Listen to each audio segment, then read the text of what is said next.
think we did a pretty good job of unpacking the Great Resignation. I think it was last pod. So, right, remember, there are three structural issues at play in the jobs front. One is that you have this really meaningful under-immigration that's happened because of Trump.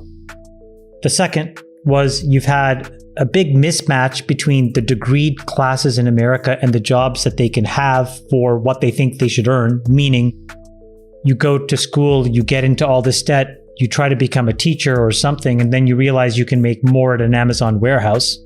Crazy. Strange. And then the fourth is you have all these boomers with an enormous amount of savings, 30, 40, 50 trillion dollars, who are pulling forward their retirement and also subsidizing their kids.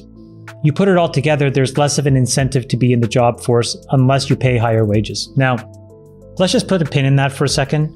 I think the thing that Sachs talked about is really important, which is that we have to really figure out whether inflation is transitory or it's persistent and it's here. And I just want to bring up, Nick, I'll send you these the Twitter links to this, but Bill Ackman tweeted out these two things today, which is that if you... Fan of the pod. Brilliant investor, by the way. Great human being, brilliant investor. Two very specific things. He actually called out something that we also mentioned before, which is that CPI is horribly calculated and it's really imprecise. And if you unpack CPI, there's something... Price Index. The Consumer Price Index. There's something in there, a component of it, that's very important, which is called the owner's equivalent rent, right? How much can somebody basically charge rent to other people? The way that they calculate that, which is 30% of the 30% of the calculation, is they just survey a handful of people. The problem is you don't need to survey because the actual exact data is available from single family rentals that report this number. So their survey showed basically a much, much smaller increase than what the actual increase is. And let me just give it. So the largest owners of nationwide single family rentals are reporting a 17% year over year rent increase. Wow. The OER that was calculated, quote unquote, by survey in the CPI was 3.5%. If you flow that through, it means that core CPI actually went from 4.9% today to actually 9%. And the CPI print, which was 6.8%, was actually 10.1%. So it just goes to show you we have sources of data that the government is not in a position to collect or measure. We have horribly inaccurate econometric models that we use. You know that phrase sort of shit in, shit out. So unfortunately, you get very bad garbage in, garbage out. You get very bad, crappy data.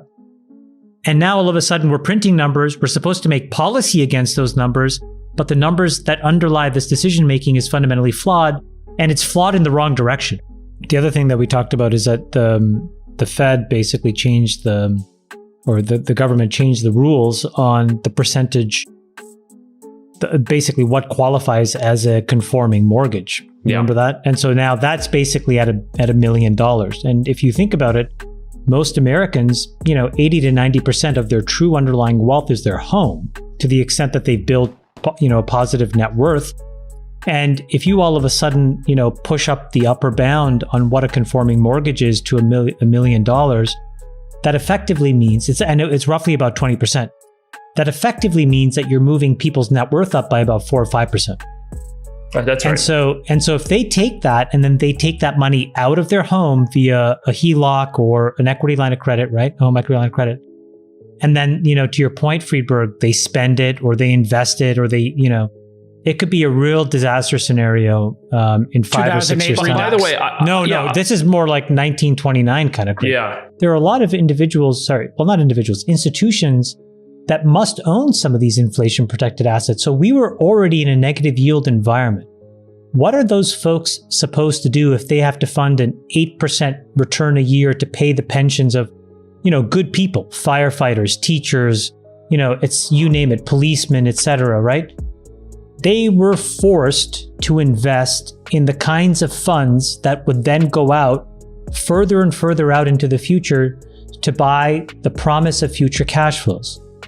And when all of a sudden a whole bunch of other assets that they held which were supposed to be safe, implodes on them, right? Because all of a sudden inflation changes and the front end of the yield curve goes whoop, and all of a sudden all these assets, when yields go up, prices go down. Now the fireman's pension is like, oh my gosh, we just lost all this money we never thought we were going to lose. And we're long all these, crazy tech stocks. And so then they're forced to sell so that their overall exposure goes down. That's called degrossing, okay? And we've been going through a very painful process of this degrossing. Hedge funds are doing it in droves. The problem with being a value investor over the last 15 years, since 2008, is you were basically a dumpster diver. And you got paid absolutely, you didn't make anything because they misunderstood what value was. Value isn't necessarily things that are cheap. Value is things that are valuable. And over the last 15 or 20 years, what was once a question is now definitive, which is that the things that are valuable tend to be technological because they're super high margin, they grow really quickly, they compound, they create enormous cash flows at scale. So the point is you couldn't own that stuff. And if you sat on the sidelines, you weren't meeting your 8% hurdle. You were all of a sudden looking at some risk of defaulting on your pension obligations. So this is how this whole cycle brought us to today.